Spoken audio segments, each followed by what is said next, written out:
Good morning વિદ્યાર્થી મિત્રો, તમારું હાર્દિક સ્વાગત છે આપણી યુટ્યુબ ચેનલ એમડી એકેડમીમાં। આજે આપણે વાત કરવાનું હોય આજનું મહત્ત્વપૂર્ણ કરંટ અફેર, અને આ કરંટ અફેર ગુજરાતની બધી જ એક્ઝામ માટે મોસ્ટ ઇમ્પોર્ટન્ટ છે। તો શરૂઆત કરીશું કરંટ અફેરની। હાલમાં મિત્રો શહીદ દિવસ 2025 ક્યારે ઉજવવામાં આવ્યો? તો મિત્રો 23 માર્ચના દિવસે મિત્રો આપણે આજે શહીદ દિવસ છે મિત્રો એની ઉજવણી કરીએ છીએ। તો શું કરવા ઉજવણી કરીએ છીએ તો જોઈશું આપણે। તો શહીદ દિવસ 2025 એ મિત્રો 23 માર્ચ 1931ના રોજ ભગતસિંહ, રાજગુરુ અને સુખદેવને શહાદતની યાદમાં આ દિવસની ઉજવણી કરવામાં આવે છે। એટલે મિત્રો 23 માર્ચ 1931ના રોજ ભગતસિંહ, રાજગુરુ અને સુખદેવને ફાંસી આપવામાં આવી હતી। તો આજે ફાંસી આપવામાં આવી હતી, આજે બલિદાન આપવામાં આવ્યું હતું, એના યાદગીરી રૂપે મિત્રો તેમની જે એ શહાદત છે એના યાદ રૂપે આપણે 23 માર્ચને શહીદ દિવસ તરીકે ઉજવીએ છીએ। આ ઉપરાંત મિત્રો બીજી એક મહત્ત્વની વાત કે 30 જાન્યુઆરી આ દિવસને પણ આપણે મિત્રો શહીદ દિવસ ઉજવીએ છીએ। તો આ દિવસ શું છે તો આપણા જે મહાત્મા ગાંધીજી છે મિત્રો એમની પુણ્યતિથિ છે। આ દિવસે મિત્રો ગાંધીજીને જે દિલ્હીનું બિરલા ભવન છે ત્યાં નથુરામ ગોડસે મિત્રો ગોળીબાર કરીને તેની હત્યા કરવામાં આવી હતી। તો જે આપણા રાષ્ટ્રપિતા એવા મહાત્મા ગાંધીની મિત્રો જે પુણ્યતિથિ છે એને પણ આપણે શહીદ દિવસ તરીકે ઉજવીએ છીએ। તો યાદ રાખજો મિત્રો, કન્ફ્યુઝન ના થાય, ઓકે। આ ઉપરાંત મિત્રો ઇન્કલાબ જિંદાબાદ અને સમાજવાદી સિદ્ધાંતો, યુવા સશસ્ત્રીકરણ અને જે સમાનતાવાદી સમાજને કહેવાય ને કે આ જે ઇન્કલાબ જિંદાબાદ છે એ કોના દ્વારા આ સૂત્ર આપવામાં આવ્યું છે તો ભગતસિંહ દ્વારા। ભગતસિંહે આ મિત્રો સૂત્ર આપેલું છે। તો મિત્રો આ જે શહીદ દિવસ છે તે ભારતના જે મહાન શહીદોની સ્મૃતિમાં સ્વતંત્રતા, સમાનતા અને જે ન્યાય પ્રત્યેની પ્રતિબદ્ધતાને પુષ્ટિ કરવા ઉપર મિત્રો મહત્ત્વનો ભાર મૂકે છે। આગળનો ક્વેશ્ચન છે મિત્રો કે હાલમાં વિશ્વ જળ દિવસ કઈ તારીખે ઉજવવામાં આવે છે? તો મિત્રો વિશ્વ જળ દિવસ 22 માર્ચના દિવસે ઉજવવામાં આવે છે। તો યાદ રાખજો, મોસ્ટ ઇમ્પોર્ટન્ટ છે મિત્રો। અને જે પણ વિદ્યાર્થી મિત્રો આપણી યુટ્યુબ ચેનલમાં નવા હોય તો આપણી ચેનલને સબસ્ક્રાઈબ કરી લેજો અને બાજુમાં આપેલા બેલ આઇકન ઉપર ક્લિક કરી લેજો, જેથી કરીને કરંટ અફેરના બધા જ વિડીયોની નોટિફિકેશન તમને મળી રહે। તો મિત્રો 20 માર્ચે આપણે કયો દિવસ ઉજવીએ છીએ તો વિશ્વ ચકલી દિવસ ઉજવીએ છીએ। 21 માર્ચ એટલે કે વિશ્વ વન દિવસ અથવા આંતરરાષ્ટ્રીય વન દિવસ। 22 માર્ચ એટલે વિશ્વ જળ દિવસ અને 23 માર્ચ એટલે શહીદ દિવસ। મિત્રો આ જે દિવસો છે એનું યાદ રાખવાનું એક સૂત્ર બનાવ્યું છે। શું સૂત્ર છે મિત્રો? યાદ રાખજો, તમને એક જ સૂત્રમાં બધા દિવસો યાદ રહી જાય। તો શું છે? ચકલી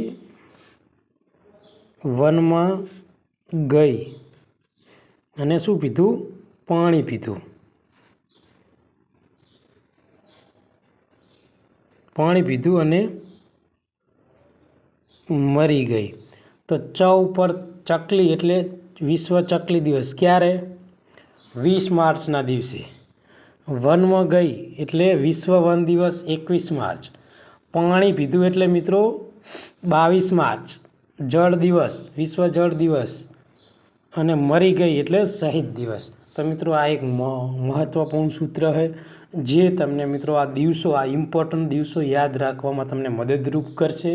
અને મિત્રો આ દિવસો રહ્યા ને એ અવારનવાર એક્ઝામમાં પૂછાઈ ગયા છે, એવું નહીં કે આમાં એક જ દિવસ, બધા 20 માર્ચથી લઈને જે 25 માર્ચ સુધીના જે દિવસો છે ને મિત્રો અવારનવાર ઘણીવાર એક્ઝામમાં પૂછાઈ ગયા છે। એટલે આ સૂત્ર દ્વારા તમે યાદ રાખી શકો છો મિત્રો।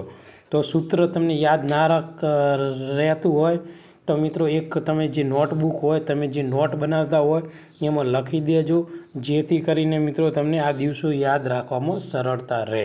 અને જે વિદ્યાર્થી મિત્રો આપણી યુટ્યુબ ચેનલમાં નવા હોય તો ચેનલને સબસ્ક્રાઈબ કરી લેજો. આપણું કરંટ અફેર તમે જો રેગ્યુલર ફોલો કરશો ને તો તમારા બીજા મિત્ર કરતાં તમને 1-2 માર્કનો વધુ ફાયદો થશે, એની ગેરંટી છે. કારણ કે છેલ્લા 5-6 મહિનાથી હું આ કરંટ અફેરના લેક્ચર મૂકું છું. છેલ્લે સપ્ટેમ્બર મિત્રો 2024થી હું કરંટ અફેરની શરૂઆત કરી છે. આ માર્ચ મહિનો આવ્યો તો મિત્રો છેલ્લા ડિસેમ્બરથી લઈને અત્યારે માર્ચ મહિના સુધીમાં જેટલી બી એક્ઝામો લેવાની છે ને બધામાં આપણું કરંટ અફેર પૂછાવાનું હોય. અને પૂછાવાનો રેશિયો કેટલો છે? 60થી 70% રેશિયો છે.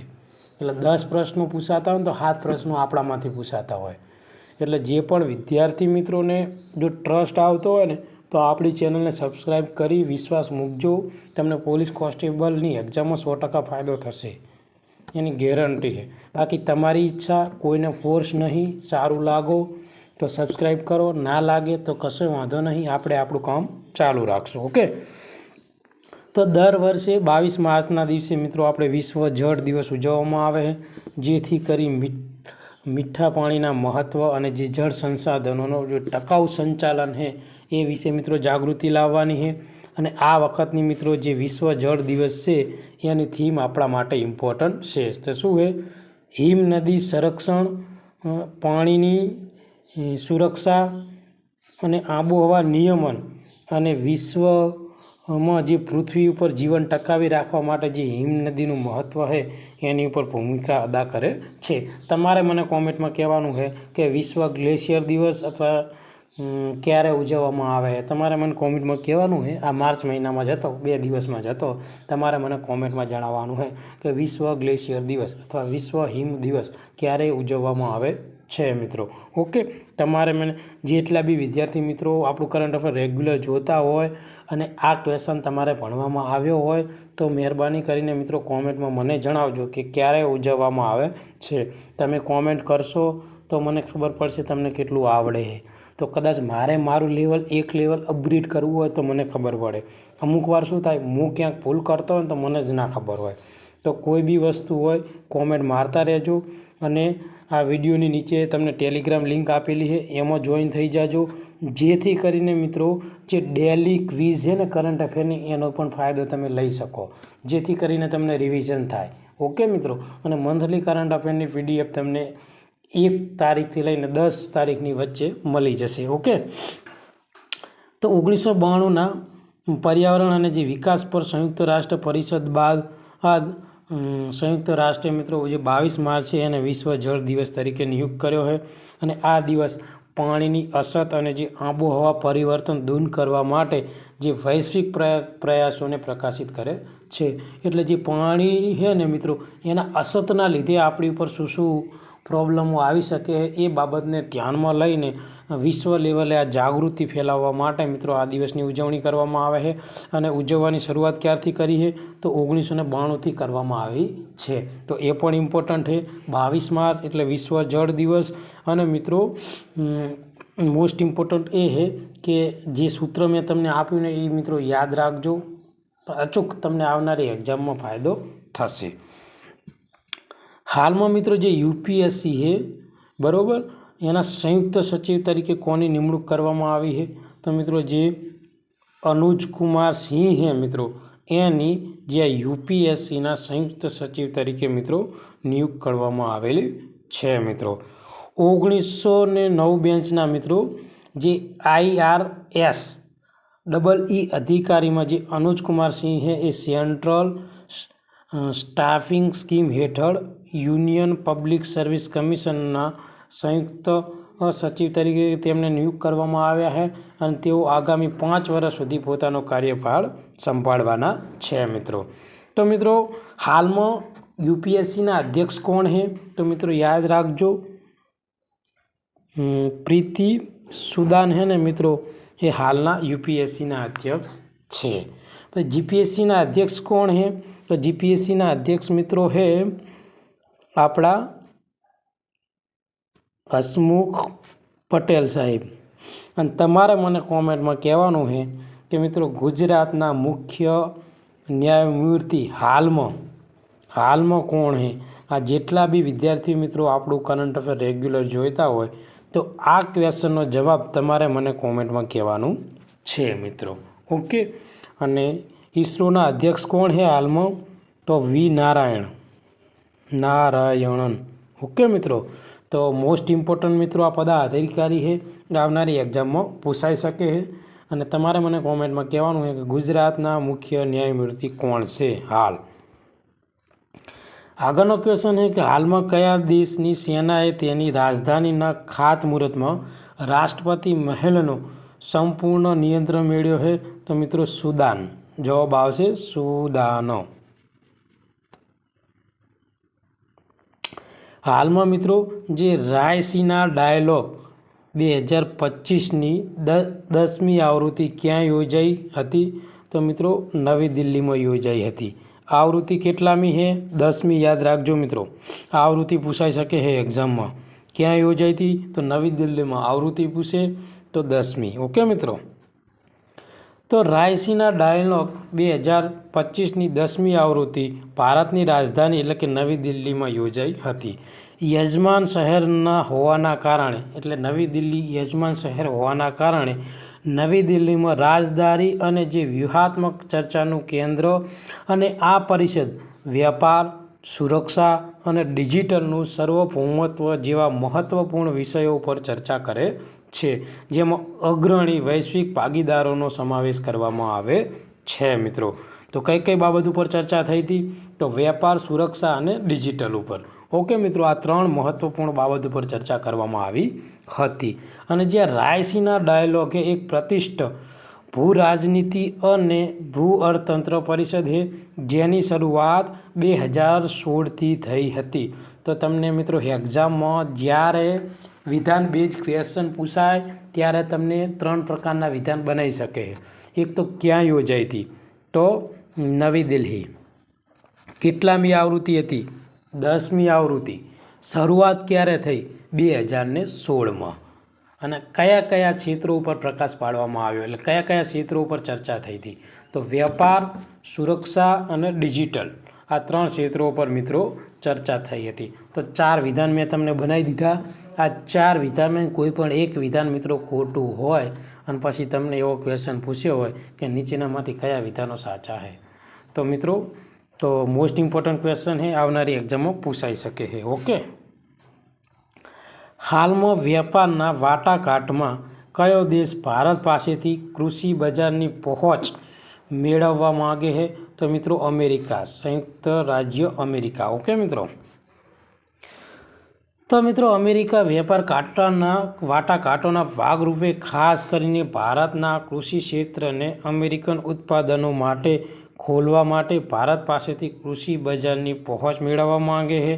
અને વિવાદનો મુખ્ય મુદ્દો બંને દેશોના ખેડૂતો માટે સરકારી સહાયમાં તફાવતનો છે મિત્રો. આ ઉપરાંત જ્યારે યુએસએ વિવિધ ફેડરલ કાર્યક્રમો દ્વારા તેના ખેડૂતના નોંધપાત્ર નાણાકીય સહાય પૂરી પાડે છે, ત્યારે ભારતનો ટેકો ખાતર અને સિંચાઈ જેવા ઇનપુટ પાકમાં સબસિડી અને લઘુત્તમ ટેકાના ભાવ ખરીદી ઉપર ધ્યાન કેન્દ્રિત કરે છે. તો મિત્રો યાદ રાખજો, મોસ્ટ ઇમ્પોર્ટન્ટ છે. આગળનો ક્વેશ્ચન છે કે હાલમાં કયા રાજ્યના મંત્રીઓ અને ધારાસભ્યોએ તેના પગારમાં મિત્રો 100% જે વધારો છે એ મંજૂર કર્યો છે? તો મિત્રો કર્ણાટક રાજ્ય દ્વારા. કર્ણાટક રાજ્ય સરકાર દ્વારા મુખ્યમંત્રી, મંત્રીઓ અને જે ધારાસભ્યો છે તેને પોતાના પગારમાં 100%નો વધારો માટે મંજૂર કરેલો છે મિત્રો. તો કર્ણાટકના મુખ્યમંત્રી મિત્રો આ 100% પગાર વધારો મંજૂર કર્યો છે. આ નિર્ણય નોંધપાત્ર ચર્ચાઓ વિષય રહ્યો છે. જે કર્ણાટકના મંત્રીઓ પગાર અને તેના ભથ્થા બિલ 2025 અને જે કર્ણાટક વિધાનસભાના સભ્યોના પગાર બિલ 2025 ઉપર આધારિત છે. આગળનો ક્વેશ્ચન છે મિત્રો કે હાલમાં કયા ભારતીય રાજ્યએ તેના પ્રથમ વૈજ્ઞાનિક કોલસા ખાણ બ્લોકનું ઉદ્ઘાટન કર્યું છે? તો મેઘાલય દ્વારા. તો જે વૈજ્ઞાનિક કોલસા ખાણકામ જે બ્લોક છે મિત્રો એનું ઉદ્ઘાટન મેઘાલય દ્વારા કરવામાં આવેલું છે. તો મેઘાલયે પૂર્વ જૈંતિયા હિલ્સ અને જે બિદિહાટી ખાતે તેના પ્રથમ જે વૈજ્ઞાનિક કોલસા બ્લોકનું જે સરિયંગણ ખામ નું ઉદ્ઘાટન કર્યું છે અને તેના કોલસા ખાણના ઉદ્યોગોને પુનર્જીવિત કરવાની દિશા તરફ એક મહત્વપૂર્ણ પગલું છે મિત્રો. આ ઉપરાંત અગાઉ 2014માં નેશનલ ગ્રીન ટ્રિબ્યુટ દ્વારા પ્રતિબંધિત ખતરનાક અને અવૈજ્ઞાનિક ઉંદર છૂંદણા ખાણકામ પદ્ધતિઓથી પરિવર્તન દર્શાવે છે અને નવો વૈજ્ઞાનિક વૈજ્ઞાનિક કોલસા ખાણ અભિગમને સલામતી, પર્યાવરણ સંરક્ષણ અને નિયમનકારી પાલનને પ્રાથમિક આપે છે મિત્રો. તો યાદ રાખજો મિત્રો કે વૈજ્ઞાનિક જે આ કોલસા ખાણ બ્લોક્સનું ક્યાં ઉદ્ઘાટન કરવામાં આવ્યું છે તો મેઘાલયમાં. અને તમને મિત્રો જગ્યા પૂછે તો મિત્રો જે મેઘાલયનો પૂર્વ જે જૈંતિયા હિલ્સના જે બદિહાટી ખાતે મિત્રો આ કરવામાં આવેલું છે. આગળનો ક્વેશ્ચન છે કે હાલમાં તાજેતરમાં પ્રથમ ભારતીય ફિલ્મ મહોત્સવ ક્યાં શરૂ થયો છે તો મિત્રો અમેરિકામાં શરૂ થયો છે. આગળનો ક્વેશ્ચન છે કે હાલમાં મહારાષ્ટ્ર સરકારે ઉત્તર પ્રદેશના કયા શહેરમાં છત્રપતિ શિવાજી મહારાજનું ભવ્ય સ્મારક બનાવવાનો નિર્ણય લીધો છે તો મિત્રો ઉત્તર પ્રદેશના આગ્રામાં. ક્યાં? આગ્રામાં આજે છત્રપતિ શિવાજી મહારાજ છે તેમનું ભવ્ય સ્મારક બનાવવાનું છે. આજના કરંટ અફેરનો લાસ્ટ ક્વેશ્ચન કે હાલમાં તાવી ફિલ્મ ફેસ્ટિવલનું ઉદ્ઘાટન ક્યાં થયું છે તો જે તાવી ફિલ્મ ફેસ્ટિવલ છે એનું ઉદ્ઘાટન જમ્મુ અને કાશ્મીરમાં થયું છે. તો આજનું મહત્ત્વપૂર્ણ કરંટ અફેર અહીંયા પૂરું કરીએ છીએ. તમને આ વિડીયો ગમ્યો હોય તો આપણી ચેનલને લાઇક કરજો, સબસ્ક્રાઈબ કરજો અને બીજા મિત્રોને મોકલી આપજો. થેન્ક યુ, ધન્યવાદ.